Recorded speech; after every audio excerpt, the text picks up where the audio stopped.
This program is brought to you by thepodcastfactory.com.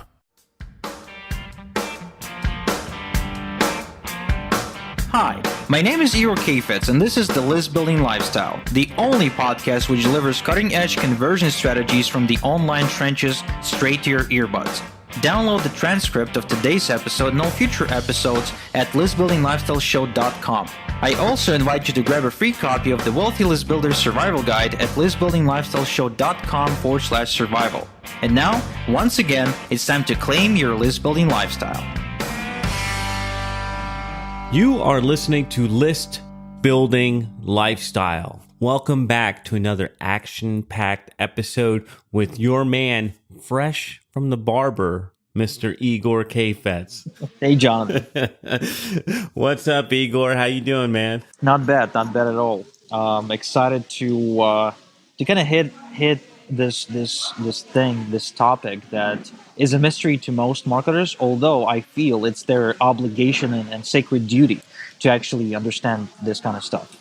And of course, I'm talking about the prospect and the way the prospect engages your list or engages with you through your list. So you know how sometimes you'd be up at 2 a.m. in the morning and you'd be watching some George Carlin, stand-up video. I mean, everybody does that, I think. Not just me, and you get hit with a YouTube ad by some guy in a Corvette that brags about all this money he's been making with Facebook ads or something like that, and basically says, "Come in, I'll give you free training how to turn every second Facebook visitor on your fan page to a customer that gives you $1,000 or something outrageous like that." And so you click on his link and you go to his website and he says, give me your email, and then he says, okay, I just dropped you the link right in the inbox, but before you go, check out this awesome webinar, because this awesome webinar is going to sell you something. And so obviously you don't want to go on a webinar right now. It's 2 a.m. in the morning. You just don't have the time for that.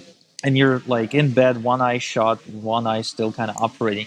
So you go to your inbox and you realize that now it will be too time consuming, too difficult for you to actually go through the training that he gave you. So what you do is you kind of leave it for later. And, later never comes, does it? I mean, you sort of say, okay, I'll do it tomorrow morning. But in the morning, you start checking your email, some other thing catches your attention. Or you get a call from your father who wants for you to drive him to Tel Aviv to a hospital or something. So you get distracted. So later that day, you check your email again, and you say, okay, maybe I'll get the training now. But then once again, something else catches your attention. All of a sudden, you're not checking it out for the next 3 days because you get distracted or lazy or both. And before you know it, all of a sudden, it's not relevant anymore. You kind of moved on. Like there was no pressure in your life for you to actually get that training, go through it, and solve some kind of a problem. You just did it out of pure curiosity because, at the time that ad hit you, you weren't like purposeful about solving a problem. You were kind of just chilling, and it distracted you from being, lazy. So now 5 days or 7 days later, you've gotten 7, 10 emails from this person, and he sends you 5 reminders about you not getting on the webinar. And before you know it, it gets overwhelming. All of a sudden, you don't want to read their emails at all.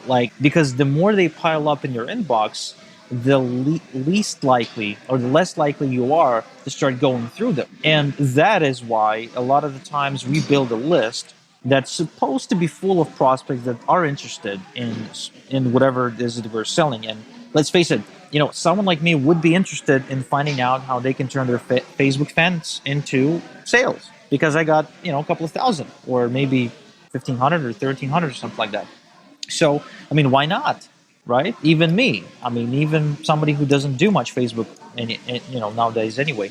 But it's just, it gets overwhelming. It gets heavy.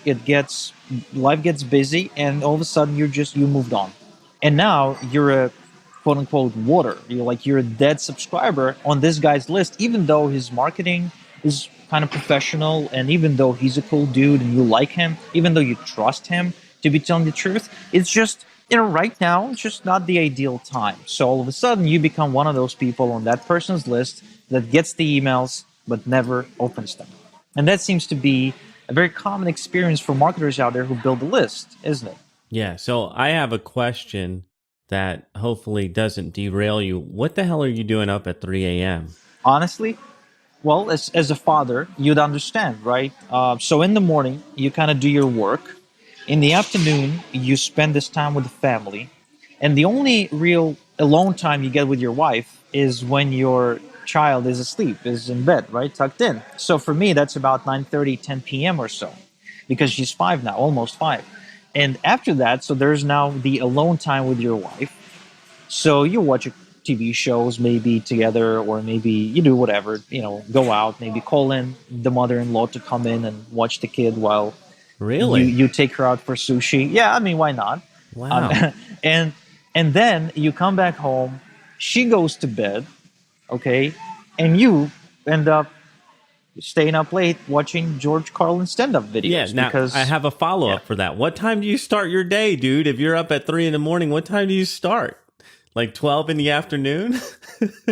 It's funny. It's funny you asked that because for the last 2 weeks I've been carefully watching when I wake up, and I wake up every single day at about 7:06 a.m. Like my wife starts to try and wake me up around 6:50, 6:55, but I always wake up at 7:06. It's when I get out of bed. So that's my time, 7:06. Follow up question there. You say your wife, you're like, this is taking me way off track. Listen, Yeah. no. Follow up question, and then I'll leave it alone. So, why is she trying to wake you up? And what is she doing to try to wake you up? Well, she's kicking me, sort of. She's like, "Get up! I'm cooking breakfast. Get up already!" And I mean, that's as far as she goes. And then she kind of says, "If you don't wake up now, I tried. It's your fault." Because I used to get angry with her for not waking me up on time back when we were just dating. And I would be like, "No, you have to wake me up because I don't do alarm clocks. Like you have to wake me up and make sure I'm up by 7:15 or 7:10." And she's like, "No, but I tried, and you told me that you don't want to wake up, so I left." And I'm like, "No, you should listen to me when I'm sleepy. It's not the same person." Little trip down Igor Lane, because I wanted to know about your morning ritual, but we'll do that another time. So, all right. So you're messing around watching George Carlin. You're not really in serious business mode, but this ad catches your attention. You opt in and then you ignore it. So why, I mean, why not just block everybody that tries to get on your list at 3 a.m.? Well, because that could be a person, right, that is Googling your stuff at 3 a.m. and they're focused, about fixing a problem. Like we spoke about this in one of the previous episodes, how, like, if somebody is Googling your name, they are coming in to buy most of the time, unless they're trying to check out if you're a scam, right? But if you're just distracting them from watching YouTube videos or browsing through their Facebook newsfeed, which is a place where people go to escape making decisions, then you get their contact details, you get their like attention for 2 seconds, but to retain that attention, it's a really difficult task. Now, what's interesting to me is that you're a guy who pounds people with email. You've said it on the show before. When they first sign up, you will hit them 2 times a day, 3 times a day, whatever it takes. So does that actually turn off your prospects, or does it convert them? Why do you do it that way? Why would I email my list several times a day? Well, for one, because I'm good at emailing. And I know that as long as I can come up with an excuse to email them about something they're interested in, I will be okay. Now, some people do have a problem with getting 2 emails per day from me. And if that's the case, they just tell me about it or unsubscribe. And that's cool. But most of the time, what I'm doing is I am so in their face, and I'm so good at it too, that whatever happened, like I just end up, kind of plowing through the clutter, if you will. Now, the secret to that, by the way, is to remain really, really relevant to what's going on in their life. Like the number one technique that I can ever share with you as far as standing out in a really crowded inbox or getting attention of a prospect who's just distracted with a ton of different type of bullshit is to feed back to the prospect exactly what's going on in their life right now.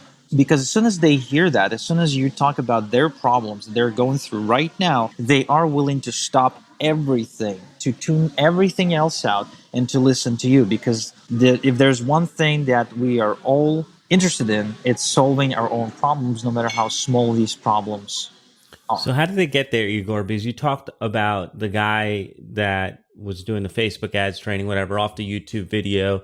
You didn't want to watch his webinar at 3 a.m., so you saved it for later. And then he starts emailing you, and you said the email piles up and it starts to overwhelm you, which actually pushes you away. And so how do you work with that? I mean, was he not a good marketer like you? Was he not talking to your problems? Well, he is a good marketer, absolutely. And he obviously spends a lot of time on video marketing, because that seems to be his strongest forte. But to be honest with you, the reason I am not responding to his ads so far is because he's not 100% relevant to what I want to achieve. If he was, and if he was marketing in a really relevant way, then he would keep getting my attention, because the ad that got my attention spoke about a problem that I faced recently that I wanted to solve. Specifically, that was a problem when I was sharing with you and the listeners about the Facebook ads thing, right? I was really vigorously testing Facebook ads, trying to see how I can get more clients for my agency using Facebook ads, even though I don't like Facebook ads, but I admit to the fact that a lot of my customers are hanging out on Facebook. So why not? Like, I'll try, right? And so, the problem I ran into is that Facebook applications or Facebook leads were really, really cold, uneducated, skeptical, kind of barking back at Dennis for some reason, like really being just really difficult and impatient. And this guy's ad was all about, watch me get on Facebook and have somebody I never spoke to before give me $1,000 by the end of the day, or something like that.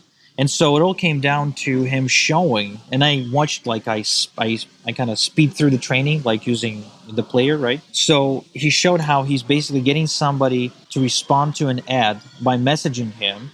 Then he gets that person on the phone, and he got on the phone on video, and he made him a no-brainer proposition. Let me do something for you for free, and if it works, you pay me $1,000. And he did it, and it worked, and he got $1,000, whatever. So he basically said, let me work for you for free and prove to you that I'm awesome, and you pay me later. Now, incidentally, I'm never going to do that. You know why? Because my product isn't my time. My product is actual traffic, and it has hard costs. Right. Exactly. So we're not talking about, sending somebody 10 clicks or something like that. We're talking about doing a full-blown campaign for someone, and that comes with a really high cost. So no longer relevant to me. If I was selling coaching, if I was selling consulting, I would consider taking on that sort of strategy. But even then, I wouldn't do it, probably simply because I've done coaching and consulting before.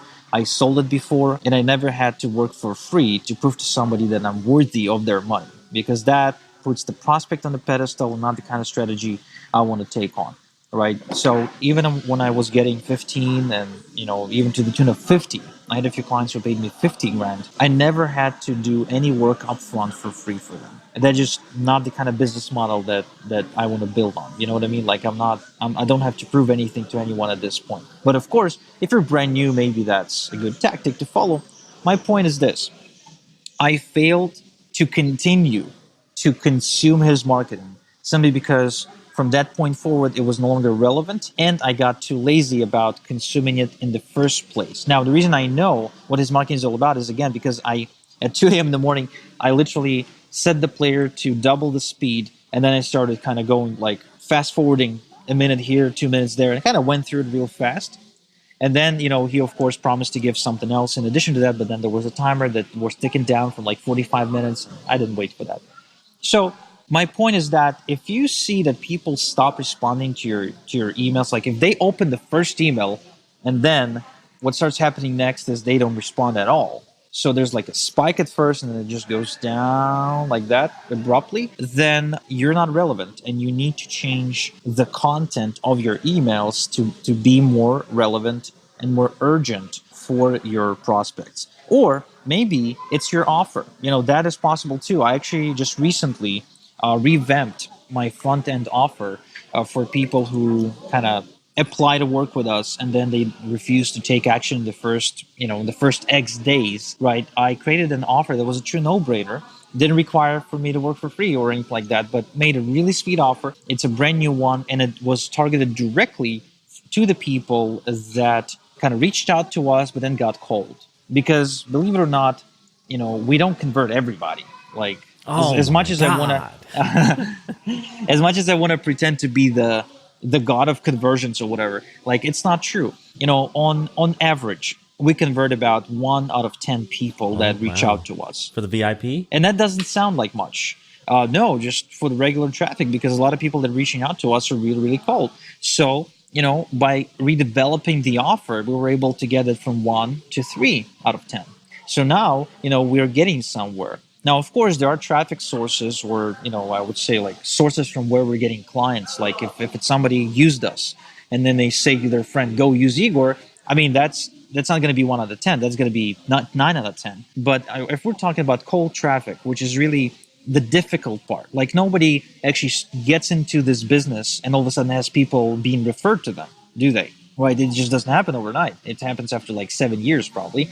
So you have to get good on getting those visitors cold. And so cold traffic, it's 1 out of 10. Now we got it up to 3 out of 10 simply by That's developing huge. a really sweet offer, yeah, that spoke to the prospect's needs. And let's face it, almost nobody does it. Almost nobody's willing to make any kind of changes to their email follow-up, to their front end offer, to their back end offer, to their like second chance offer. Nothing, even though it's common freaking sense, right? If you have a person coming into your store every single day for 10 days and they're not buying, aren't you going to at some point say, look, I know you're coming in every day and you're looking at this pork chop, whatever, and you're not buying it.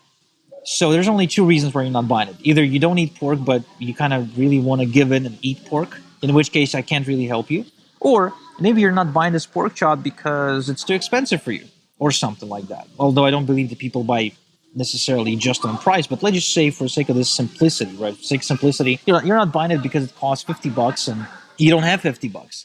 So how much money do you have? Oh, I have $30. Okay, well let me get you half of this pork chop, so you can still get it even though your budget is lower than what you need to have in order to get the full one. And most likely, if he's been coming in for 10 days, he's gonna say, you know what, sure, get me half for 30, no problem. I was just afraid to ask, or I didn't know you could do that. And you'd be surprised how many sales you could salvage just by getting creative about figuring out the reason why people don't buy from you right away. And most people don't spend any time whatsoever on this. They just want to get their affiliate link, and you just want to send people that link and for those people to buy the whatever they're selling, and that's what they call a business, which of course it isn't, just a funnel. So I've got one more question for you because I know we're coming close to the end of this one. You said that people don't go in and find out why folks aren't buying. And how do you do that, Igor? Do you just guess and just start throwing different offers at them? Do you talk to people? What's the process for you? Well, it really depends on who you are. If you're a people person and you love talking to people, I would recommend interviewing people on your list, offering like free consultations during which you'd be asking questions and they will be sharing all kinds of different concerns and fears and goals, and that would be really, really sweet if you could do that. Now, I just have a lot of experience, right? So I understand the market. I am very intimate with my market. If you're brand new, you could like just test new offers, literally just throw offers together, completely outrageous offers, like with all different kinds of angles and different types of like components, and see what works. I accidentally discovered, actually, most recently, we built an offer that is now becoming a flagship offer that was pure luck, because I said, you know what, we never tried this. Let's try to putting this offer together like so and test it out. So we put it together. It took us 2 days. We mailed it out. All of a sudden, great success, right? And we incorporate that offer into our funnels, and all of a sudden, it's making money. People are wanting to buy. And it's not an angle we have tried in the last 3 years. Like, we just did not try it. Not that we didn't know it existed. We just never tried it. So try new things. Be cool with failing, and be cool with maybe looking stupid to your market, although that's very unlikely. if you're just working on making them a really sweet offer that they would want to say yes to, definitely consult experts in your industry. Like if you can find somebody who's been in the industry for a long time, and especially in the industry with relation to the market you're trying to sell to, you could always consult them and see if they can shed some light on what are these people buying. Because as much as it's relevant and useful to interview your market, your target market can't always be precise about why they buy certain things and why they don't. Like a lot of people, one of the first reasons they say why they don't buy something is price. But that's not true. That's not true. That's not true at all. We buy based on comfort, quality, convenience, prestige. We are always willing to give money in exchange for buying more time, even if we don't have much money, So it's not always about the money, but most people, the first thing they say is the money, which again, just not true. I mean, why would somebody not ride on Uber if it's super cheap? They have their own reasons. It's definitely not the money, but they'll tell you, oh, why would I pay money? Whatever. So anyway, yeah, there's no definite way to do it. Talk to people in your market, get intimate, read books by marketing leaders in your community. Dan Kennedy, I mean, he's really good at this stuff. Like he has written dozens and dozens of books. And if you're like in the restaurant business or in the information marketing business or in the seminar business, like you can just read his book and get all these details just like that. You don't even need to talk to anybody because he already figured it out. So, yeah, no easy way as usual. But now at least, at the very least, right now, you know where you need to be headed. All right, that sounds good. I think that's our time for today. So that is a wrap for another episode of the List Building Lifestyle Show. We'll be back in your earbuds next time. Thank you, Igor, and thank you, List Builders, for tuning in. Thank you for listening to the List Building Lifestyle. Make sure to subscribe on iTunes or Google Play to never miss an episode. Because who knows, just one conversion tactic we share on the show might double your list and double your business. Download the transcript of today's episode and all future episodes at listbuildinglifestyleshow.com. And don't forget to claim your complimentary copy of the Wealthy List Builder Survival Guide at listbuildinglifestyleshow.com/survival. This is Igor Kheifets, and until next time we talk, have a good one.